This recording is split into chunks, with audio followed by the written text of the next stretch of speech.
मेरी तकरीर तो आप इससे पहले भी सुने थे, गाहे बगाहे सुनते रहते हैं। ऐसी शख्सियतें बहुत कम मिला करती हैं या फिर उन्हें बुलाने में बहुत कठिनाइयों का सामना करना पड़ता है। कल तक हम लोग ये सोचा करते थे कि मौलाना लोगों का कोई डिपार्टमेंट नहीं होता है, बगैर नजराने के ये लोग कहीं जाते नहीं हैं। लेकिन अल्हम्दुलिल्लाह आज जो लोग भी तशरीफ लाए हैं बगर्ज़े मोहब्बत तशरीफ लाए हैं। खतीबुल हिंद, खतीबुल इस्लाम, शेरे बंगाल हज़रत अल्लामा सैफुल्लाह अलीमी साहब क़िबला कलकत्ता, माशाअल्लाह आप उनकी गुफ्तगू समाअत करेंगे। बुलबुले झारखंड उस्ताजुल उलमा जलालतुल इल्म खतीबुल अस्र बुलबुले झारखंड हजरत अल्लामा अलहाज आसिफ इकबाल साहब क़िबला गिरिडीह झारखंड, ये दो बुजुर्ग हस्तियां खिताबत के हवाले से तशरीफ रखती हैं। आप आज सबसे बड़ी खुशी की बात है कि उस्ताजुल शोरा शायर आज़म हिंदुस्तान अलहाज दिलकश राजवी साहब क़िबला तशरीफ रखते हैं। एक तरफ देख रहे हैं अपनी आवाज से पूरे हिंदुस्तान के नातिया शायरी सुनने वालों के दिलों पे कब्जा जमाने वाला शायर इस्लाम हजरत नसीम सहर गयावी साहब क़िबला ये तशरीफ रखते हैं। आप इन्हें देख लीजिए। शायर इस्लाम मदाहे खैरुल अनाम जिन्होंने बहुत मुख्तसर से वक्त में पूरे भारत में अपनी शायरी का सिक्का राइज किया, हजरत शम्स तबरेज़ साहब क़िबला गिरिडीह वो भी तशरीफ रखते हैं। मेरे बाद ये खूबसूरत बारियां जब शुरू होंगी, लेकिन उससे पहले एक मेरी छोटी सी गुजारिश है साहब, ये रातें ख़त्म हो जाएंगी, लेकिन ये जो रिश्ते मोहब्बत है ना, बहुत लोग सड़कों पर बैठे हैं और यहाँ सामने कुर्सियाँ खाली हैं। मेरी मोहब्बताना आपसे गुजारिश है, जब आप आका की मोहब्बत में अपने घरों से चलकर यहाँ आ सकते हैं, तो क्या आका की मोहब्बत में पीछे से दो चार कदम चलकर आगे नहीं आ सकते हैं? जितने लोग आ सकते हैं जरा पीछे से खड़े होइए और आकर के पहले इन कुर्सियों को मुकम्मल कर लीजिए, ताकि कहीं से इस बज़्म मोहब्बत में कमी न रह जाए। माशाअल्लाह सारन कमिश्नरी के जितने बावकार उलमाए कराम हैं, हजरत अल्लामा जहांगीर साहब क़िबला, हजरत मुफ्ती शमशीर साहब क़िबला, मौलाना अमानत साहब क़िबला, उस्ताजुल कुर्रा वल हुफ़ाज़ हज़रत क़ारी सरफराज अहमद साहब क़िबला, ये मुक़द्दस शख्सियतें इधर तशरीफ़ रखती हैं। आज सिर्फ मेरी गुफ्तगू में दो पैगाम है बगर्ज़े इस्लाह, इसलिए कि इतने उलमा बैठे हैं तो इस्लाह भी हो जाएगी और मेरी फ़िक्र का दरीचा भी खुल जाएगा। सबसे पहला पैगाम तो ये है कि आलिमों ने इस कौम के लिए क्या किया है।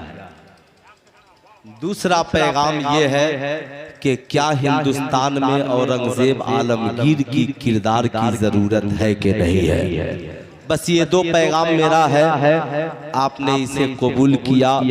सोशल मीडिया के माध्यम से अगर पूरी दुनिया में आपने इस पैगाम को पहुंचाया तो मैं आपका शुक्रगुजार रहूंगा, इसलिए कि भारत की मीडिया से तो हमें उम्मीद नहीं है, लेकिन सोशल मीडिया ही मुसलमानों के लिए वाहिद जरिया है जिसके जरिया हम अपने पैगाम और अपनी बातों को पूरी दुनिया में पहुंचा सकते हैं। सगीर भाई खैरियत से है ना, आप ठीक ठाक है ना? माशाअल्लाह आप ठीक रहिएगा तो इधर सारे लोग ठीक रहे, बड़े नेक आदमी हैं। डॉक्टर इकबाल का वो शेर मुझे याद आता है, आह इस्लाम तेरे चाहने वाले न रहे, तू जिसका चांद था आज वो हाले न रहे। आज जिस पुरफतन दौर और पुरआशोब माहौल में हम और आप जी रहे हैं, एक माँ की मोहब्बत का ये जलसा है। लेकिन साहब यकीनन एक मौलाना ने इस जमीन को भी अपनी माँ कहा और कहा, लोगों मैं अपनी बीवी बच्चों को तो कुर्बान कर सकता हूँ, मगर ये मेरी माँ जो अंग्रेजों की गुलाम है, मैं साहब अपनी इस धरती और मुल्क के साथ कभी गद्दारी नहीं कर सकता। यकीनन इस पुरफेतन दौर और पुरआशूब माहौल में हम और आप जी रहे हैं। आज बड़ा पुरफेतन दौर है। 15 अगस्त का मुबारक दिन आता है, चला जाता है। 26 जनवरी आती है, चली जाती है। सारे स्कूलों में ड्रामे और प्रोग्रामात होते हैं। पूरी दुनिया में साहब स्वतंत्र दिवस और यौम आजादी के रोज प्रोग्रामात नश्र किए जाते हैं, लेकिन सिर्फ मुसलमान उस दिन अपने घरों में सोया रहता है। मुसलमान अपनी चार दीवारी के अंदर कैद रहता है।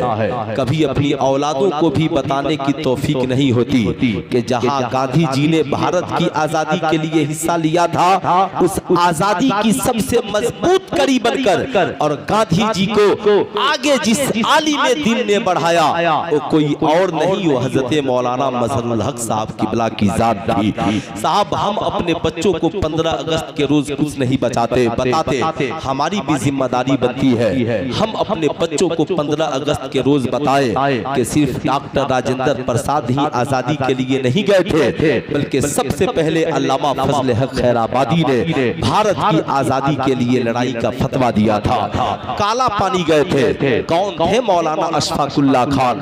कौन थे? हसरत मोहानी। कौन थे? पीर बहूर। कौन थे? मौलाना मजहरुल हक साहब। कौन थे? मौलाना अबुल कलाम आजाद। हम अपने बच्चों को नहीं बताते, यही वजह है हमारे बच्चे अपने स्कूलों में खड़े तो होते हैं, लेकिन कभी मौलाना अबुल कलाम आजाद के अलावा कभी मौलाना मजहरुल हक साहब की जिंदगी के बारे में कोई नहीं जानता।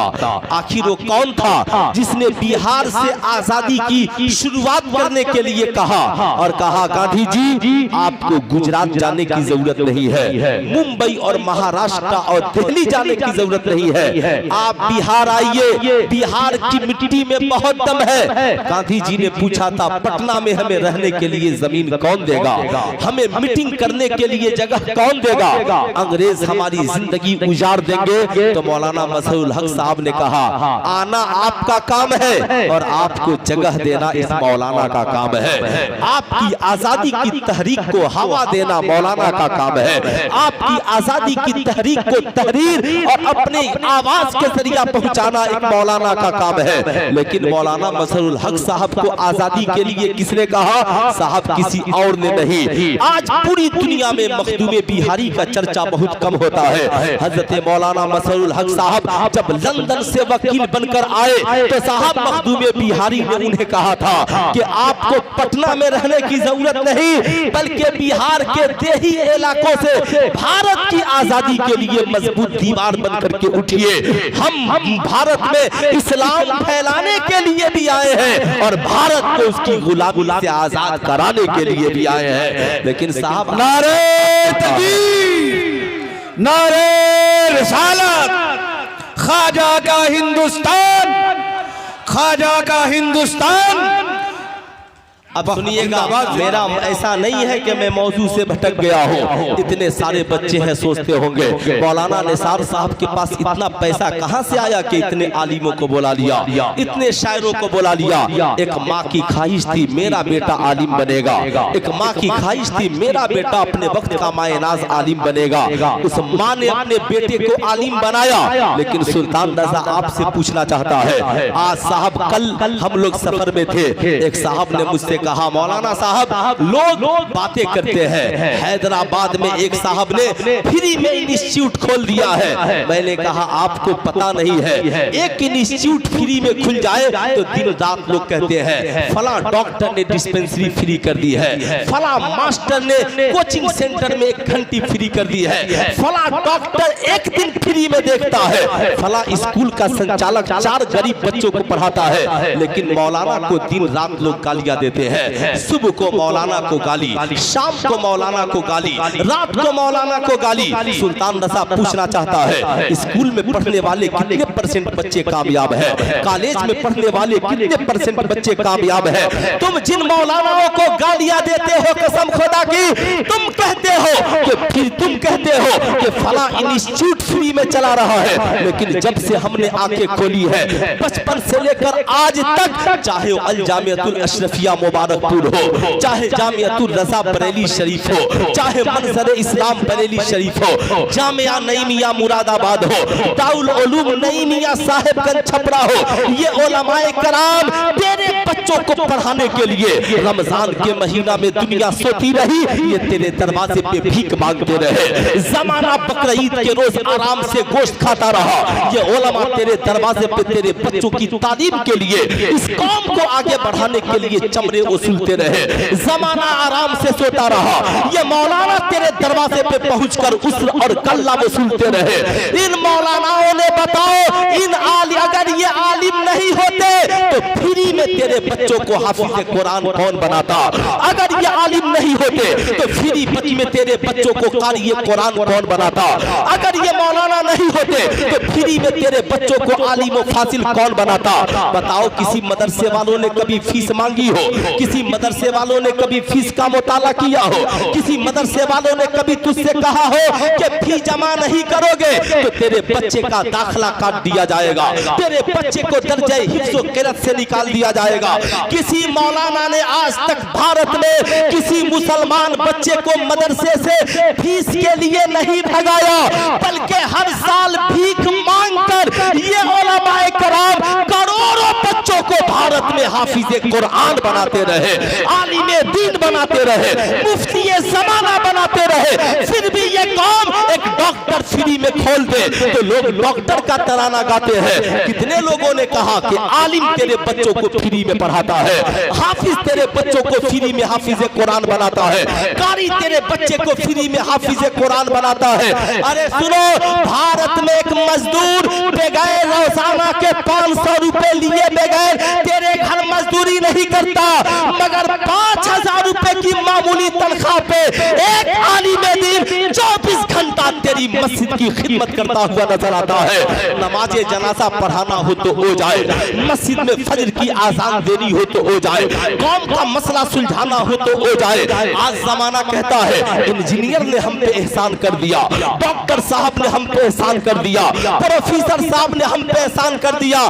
मैं कहता हूँ उलमाए किराम की तरह मुस्लिम डॉक्टर और प्रोफेसर भी मुसलमानों के वफादार बन जाए। जिस तरीके से उलमा फ्री में बच्चों को आलिम और हाफिज बनाते हैं, ऐसे ही कोई डॉक्टर फ्री में हमारी कौम के बच्चे को डॉक्टर बना के दिखला दे, कोई इंजीनियर फ्री में मेरे बच्चे को इंजीनियर बनाकर दिखला दे, कोई प्रोफेसर फ्री में मेरे बच्चे को प्रोफेसर बनाकर दिखला दे।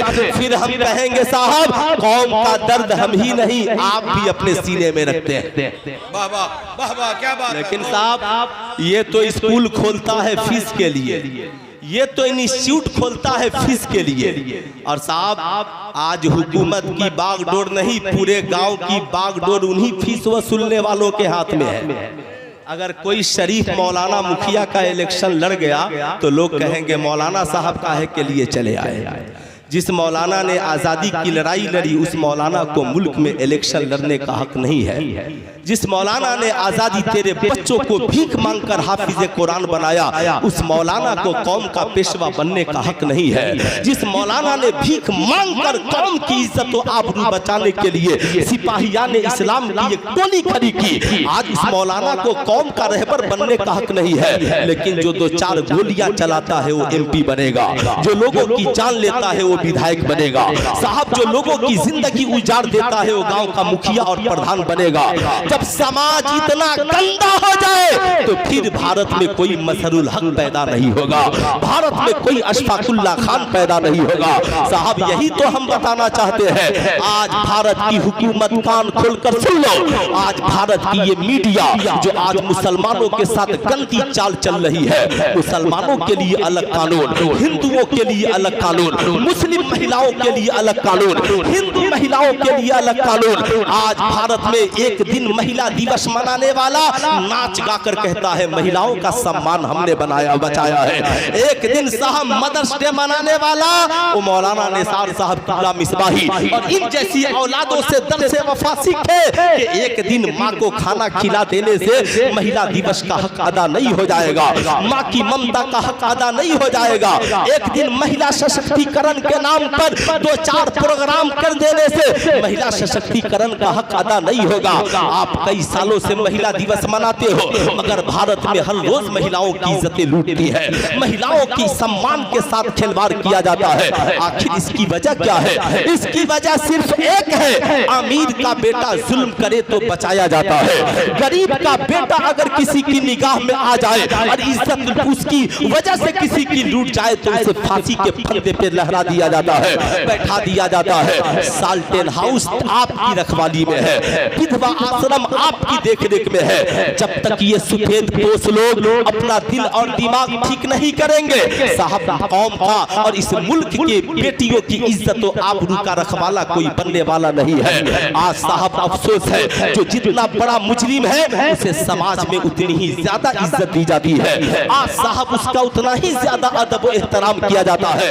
आज लोग अकबर को सेकुलरिज्म के नाम से जोड़ते हैं और औरंगजेब आलमगीर रहमतुल्लाह अलैह को लोग कट्टरपंथी के नाम से याद दिलाते हैं। आज पूरे भारत में मीडिया ये दिखलाने की कोशिश करती है कि मुसलमानों का चेहरा गरीब नवाज नहीं है, मुसलमानों का चेहरा मखदूम अशरफ सिमनानी नहीं है, मुसलमानों का चेहरा इमाम अहमद रजा खान फाजिले बरेलवी नहीं है, मुसलमानों का चेहरा मखदूम बिहारी नहीं है। मुसलमानों का चेहरा कौन है? तो ये मीडिया दिखलाती है ISI मुसलमानों का चेहरा है, अल-कायदा मुसलमानों का चेहरा है, दाइश जैसी दहशतगर्द तंजीमें मुसलमानों का चेहरा है।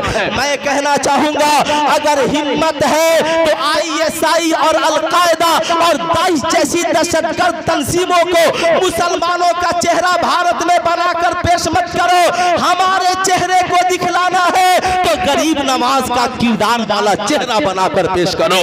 अगर हिम्मत है तो भारत में सबकी जिंदगी एक तरफ रखो, तन्हा औरंगजेब आलमगीर की एक जिंदगी सोशल मीडिया से लेकर भारत की हर मीडिया पर दिखलाओ कि बनारस में पंडित जी की बेटी की इज्जत किसने बचाई थी। आज जो भारत में ये गंदा माहौल बन गया कि दामनी की इज्जत लूटे तो मुसलमान खुश होता है, साहब साइना की इज्जत लूटे तो साहब हिंदू खुश होता है। हिंदू मुसलमान के नाम पे भारत की इज्जत की बात करने वालों याद रखना भारत किसी के बाप की जागीर नहीं है। तुम इसे मजहब की नफरतों की दीवार में नहीं बांट सकते। कुरान ने 1450 बरस पहले कहा लकुम दीनकुम वलिय दीन, तुम्हारे लिए तुम्हारा मजहब है, हमारे लिए हमारा मजहब है। भारत एक डेमोक्रेसी मुल्क है, यहाँ पर हर मजहब के लोगों को जीने की अलग अलग आजादी है। अफसोस ये नहीं है कि गैरों को इस्लाम पसंद नहीं है, अफसोस तो ये है कि आज खुद मुसलमानों को इस्लाम पसंद नहीं है। किसी को नमाज अच्छी नहीं लगती, किसी को दाढ़ी अच्छी नहीं लगती, किसी को नबी की सुन्नत अच्छी नहीं लगती। मैं तो कहता हूँ साहब यही वजह है कि आज दुनिया तबाही और बर्बादी की दहलीज पे खड़ी है। आज भारत में हिंदू मुसलमान के नाम पे महिलाओं की रक्षा की बात करने वालों याद रखना ये तुम्हारी भूल है। हजरत औरंगजेब आलमगीर रहमतुल्लाह अलैह का जमाना है, कभी वक्त मिले तो पढ़िए, बनारस की सरजमी है। नारे तकबीर, नारे तकबीर, नारे रिसालत। हजरत अल्लामा अलहाज आसिफ इकबाल साहब किबला बाबा खिताबत। माशाअल्लाह माशाअल्लाह, बहुत अच्छा। 2-3 मिनट और सुनिए, है ना। बाबाए कौम थे लेकिन हजरत बाबाए खिताबत तशरीफ ले आए। माशाअल्लाह माशाअल्लाह, क्या बात है। बाबाए नकीबे मिल्लत, सारी चीजें फैसिलिटी हमारे यहाँ मौजूद है। आप इत्मीनान सुकून के साथ बैठे देख रहे हैं हजरत अल्लामा अलहाज आसिफ इकबाल साहब किबला तशरीफ ले आए। इनकी गुफ्तगू सुनेंगे दिल बाग बाग हो जाएगा। अच्छा मैं बोल दूं 2-4 मिनट इजाजत है तो जरा दोनों हाथों को उठाइए तो कितने लोग सुनना चाहते हैं। माशाअल्लाह, थोड़ी सी आवाज़ बुलंद बोल दीजिए सुभान अल्लाह, और थोड़ी सी आवाज, हाँ दोनों हाथों को उठाकर बोलिए सुभान अल्लाह, और जरा प्यार से बोलिए अल्हम्दुलिल्लाह। साहब आज तुम कहते हो हिंदू ही हिंदू की इज्जत बचाएगा, मुसलमान ही मुसलमान की इज्जत बचाएगा। इसलिए कि तुम मुल्क में नफरत की हवाएं बढ़ रहे हो, लेकिन मुस्तफा जाने रहमत ने अपने मानने वालों को किरदार दिया। आए लोगों, इज्जत किसी की इज्जत होती है जब किसी की इज्जत पे आ जाए तो हिंदू और मुसलमान देखकर उसकी इज्जत न बचाना, बल्कि देखना अगर इज्जत किसी की लूट रही है तो इज्जत समझकर उसे की इज्जत की हिफाजत करना। अगर किसी की बेटी है तो उसे बेटी समझना, किसी की बहन है तो उसकी बहन उसको बहन समझना। बनारस की सरजमी है, पंडित जी की बेटी है जिनका नाम शकुंतला है। पंडित जी साहब इब्राहिम नाम का कोतवाल बनारस में आता है, शकुंतला पे उसकी नजर पड़ती है। पर पंडित जी को खबर भेजता है, शकुंतला को मेरी दुल्हन बना देना, फला तारीख को मैं उसकी डोली लेने के लिए आऊंगा। पंडित जी बैठकर ज़ारो कतार रो रहे हैं। बेटी पूछती है, बाबूजी रोने की वजह क्या है? कहा, इब्राहिम कोतवाल तेरी डोली मंगाना चाहता है, फला तारीख को बारात लेकर के आएगा। शकुंतला कहती है, बाबूजी मैंने सुना है हिंदुस्तान का जो राजा है वो मुसलमान, वो इस्लाम का बड़ा पाबंद है और मुसलमान कभी किसी की इज्जत को लूटते हुए देखना गवारा नहीं कर सकते। बाबूजी मेरे लिए एक सवारी का इंतजाम कर दीजिए, मैं दिल्ली हिंदुस्तान के राजा से मिलने जाना चाहती हूँ। औरंगजेब आलमगीर का जमाना है। पंडित जी की बेटी मर्दाना लिबास पहनती है, घोड़े को एल लगाती है, दिल्ली पहुंचती है। जुमा का दिन है, दिल्ली के जामे मस्जिद में हजरत औरंगजेब आलमगीर रहमतुल्लाह अलैह नमाज पढ़ा करके निकलते हैं। बाहर सारे फरियादी खड़े हैं, पंडित जी की बेटी शकुंतला भी हाथ में फरियाद लिए खड़ी है। अल्लाह अकबर। जूं ही हजरत औरंगजेब आलमगीर रहमतुल्लाह अलैह वहां पर पहुंचे तो निगाहें नीची कर ली। सबसे पहले अपनी चादर मुबारक को कांधे से उतारा और शकुंतला के सर पे रखकर कहा, बेटी तेरा लिबास ये नहीं बल्कि तेरा लिबास ये है। सुल्तान रज़ा कहना चाहेगा, तुम्हारी रातें बेटियों भारत की औरतों के लिबास उतारने में गुजरती है। तुम कितने बड़े अय्याश हो ये कौन नहीं जानता, मगर ये हजरत औरंगजेब आलमगीर है।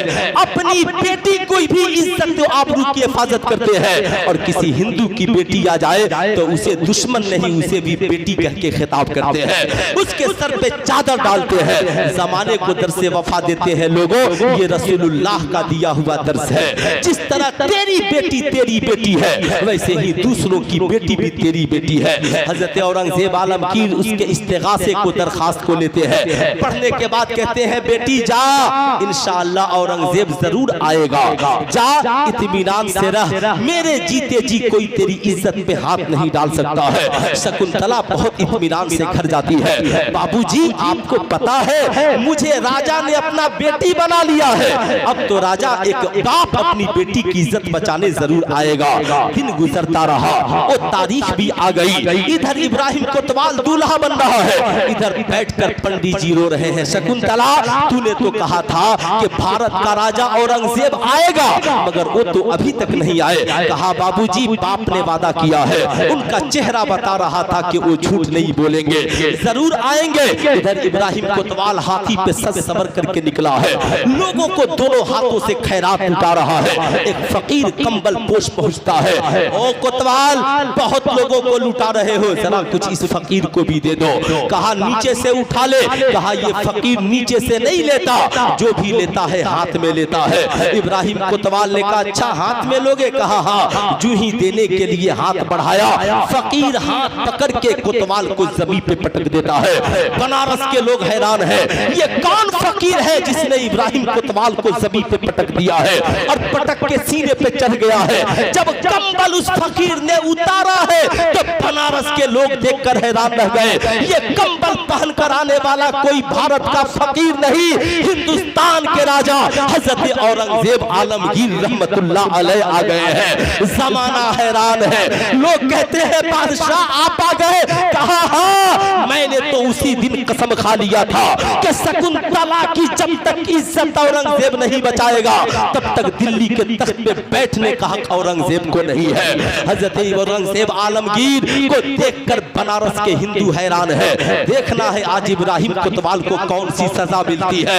ऐ लोगों, आज हिंदू मुसलमान के नाम पे भारत की संस्कृति को बांटने वालों, हिंदू मुसलमान के नाम पे तख्त पे जाकर बैठ जाने वालों, हिंदू मुसलमान के नाम पर आज साहब बहुत अफसोस अफसोस होता है मुस्लिम बेटियों को हिंदू लड़के कहते हैं हमने कुरान तेरी मोहब्बत में सीख लिया, हमने आजान तेरी मोहब्बत में सीख ली। ओ भारत की बेटियों, कोई आवारा लड़का हो चाहे हिंदू हो या मुसलमान, इस्लाम कभी तुझे कोई लाभ और प्यार वार करने की इजाजत नहीं देता है। इस्लाम तो इज्जत और आबरू की हिफाजत की इजाजत देता है। हजरत औरंगजेब आलमगीर रहमतुल्लाह अलैह को देखकर बनारस के पंडित हैरान है। देखना है आज मुसलमानों का राजा, आज मुसलमानों के पैगंबर का ये महबूब उम्मती आज हिंदू बेटी को कैसे इंसाफ दिलाता है। क्या इब्राहिम कोतवाल को सजा मिलेगी? हजरत औरंगजेब आलमगीर रहमतुल्लाह अलैह दो पागल हाथियों को बुलवाते हैं और इब्राहिम कोतवाल के दोनों पांव को पागल हाथियों के पांव में बांध देते हैं और दोनों को दो जानिब दौड़ाकर इब्राहिम कोतवाल को चीरवा देते हैं। बनारस के लोग देखकर हैरान रह गए और सब बोल पड़े, औरंगजेब मैंने इंसाफ बहुत देखा मगर जैसा रसूलुल्लाह के गुलाम ने भारत में इंसाफ किया, आज तक भारत के किसी जज को भी ऐसा इंसाफ करने की हिम्मत नहीं हुई। सुल्तान रजा कहना चाहेगा, औरंगजेब आलमगीर ने कहा, ओ भारत के लोगों याद रखना, जब तक औरंगजेब दिल्ली के तख्त पे बैठा है, चाहे वो किसी हिंदू की बेटी हो या मुस्लिम की बेटी, अगर कोई किसी की बेटी की इज्जत पे आंख डालेगा तो औरंगजेब उसे यूं ही चीर फाड़ करके रख देगा। मैं तो कहूंगा भारत की हुकूमत से महिला सशक्तिकरण के नाम पे करोड़ों अरबों रुपए खर्च करने से बेहतर है कि एक जालिम और बलात्कारी को ऐसी सजा दो भारत में जैसी सजा हजरत औरंगजेब आलमगीर ने दी थी। मैं पूछना चाहता हूं, कितने साल्टेन हाउस में चलाने वालों को आपने सजा दी है, कितने विधवा आश्रम चलाने वालों को आपने सजाएं दी है। हजरत औरंगजेब आलमगीर ने कहा, आखिरी बात कहा, शकुंतला बहुत प्यास लगी है, एक गिलास पानी पिला दो और औरंगजेब के नमाज पढ़ने के लिए मुसल्ला बिछा दो। शकुंतला ने कहा, बाबूजी क्या आपने पानी नहीं पिया? कहा, बेटी जब तू दिल्ली से चली तो उसी दिन औरंगजेब ने कसम खा लिया, जब तक शकुंतला को इंसाफ नहीं मिलेगा औरंगजेब खाना तो दूर की बात पानी का एक प्याला भी अपने मुंह को नहीं लगाएगा। सुल्तान रजा उन हुक्मरानों से पूछना चाहता है, औरंगजेब आलमगीर को कट्टरपंथी कहने वालों, भारत के पार्लियामेंट में औरंगजेब आलमगीर के किरदार को सुनाओ ताकि इन जालिम और दो नंबर नेताओं को ये पता चल सके कि औरंगजेब कौन थे और जिन्होंने भारत की महिलाओं की इज्जत की हिफाजत के लिए क्या किया।